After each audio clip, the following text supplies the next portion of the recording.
সংসার হওয়ার পরে খুব আফসোস হয়, ইস কেন যে বিয়ে করলাম, কেন যে বড় হলাম। মায়ের দায়িত্বে সব কিছু ছিল, মা রান্না করতো, ঈদ আসতো, যত ঝামেলা সব মায়ের উপর দিয়ে যেত।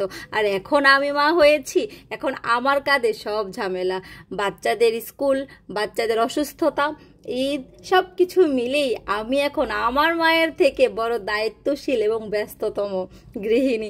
আসসালামু আলাইকুম, সবাই কেমন আছেন?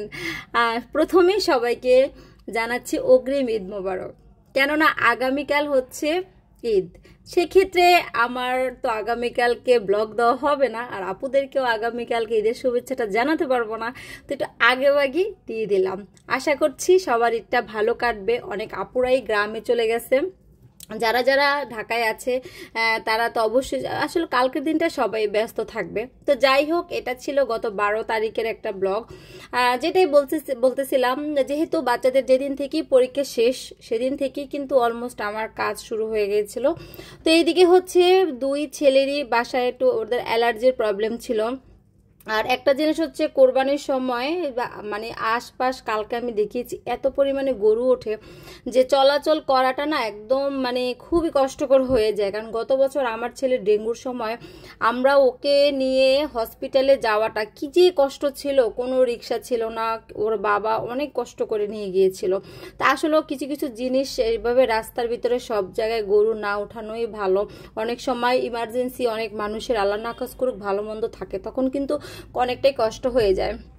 তো যাই হোক, এটা হচ্ছে সকাল সকাল উঠে, যেহেতু বাচ্চাদের পরীক্ষার সময় ওরা একটু ভোর ভোর ওঠে, তো আমি সব সময় চেষ্টা করি ওঠার সাথে সাথে একটু রং চা করে দেওয়ার জন্য।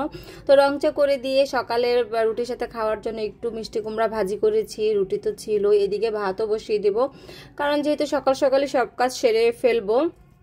তা আসলে যেটা মানে বলতেছিলাম আপনাদেরকে, যে যখন ছোট ছিলাম কত আরামে ছিলাম, তাই না?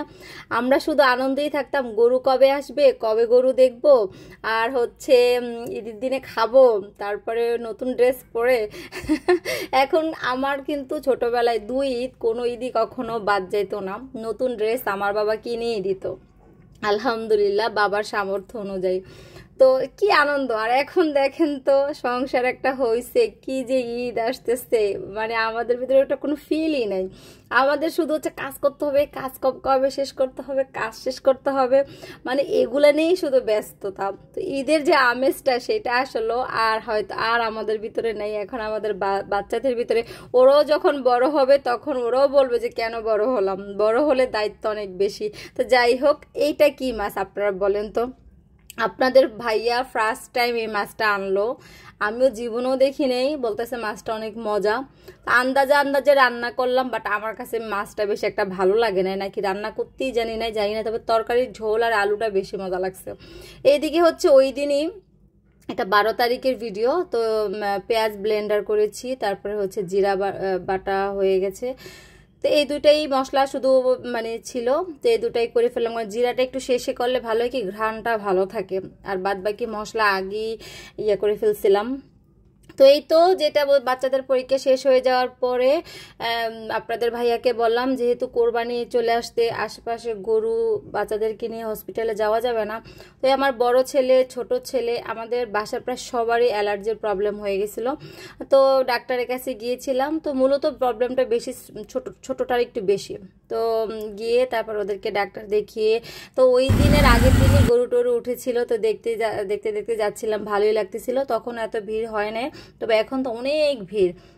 তো যাই হোক, এই তো আমিও যাচ্ছি আর আপনাদের সাথে দেখাচ্ছিলাম, কারণ সেই দিন প্রথম ভিডিও করতেছিলাম, তো একটু অন্যরকম। তো গতকালকে কিন্তু ভিডিওতে আমি এই পাশ ওই পাশ দেখাই নাই, দেখেন মানে ভালোই লাগে, তাই না? অন্যরকম একটা ভালো লাগা কাজ করে। তো যাই হোক, অনেক ভিড় টিড় দিয়ে নিয়ে গেলাম, যাওয়ার পরে হচ্ছে হসপিটালে যাওয়ার পরে ডাক্তারের কাছে ঘন্টার পর ঘন্টা বসে থাকা কি যে বিরক্তিকর জানান না।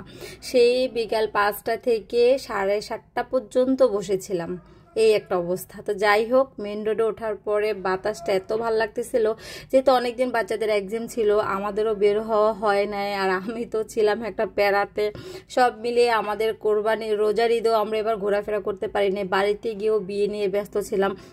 তো ওইভাবে ঘোরাঘুরি বাইরে যাওয়া কোনো কিছু আমাদের হয় নাই। তো এইদিকে আমরা বোরিং হয়ে বসে বসে কি আর করবো। তো এইদিকে হচ্ছে আপনাদের ভাইয়াকে বলতেছে, আল্লাহ আমাকে তো কাজের বেটি রহিমার মতো লাগতেছে। তো বলতেছে তুমি তো রহিমাই। তো যাই হোক, মজা করলাম। আসসালাম।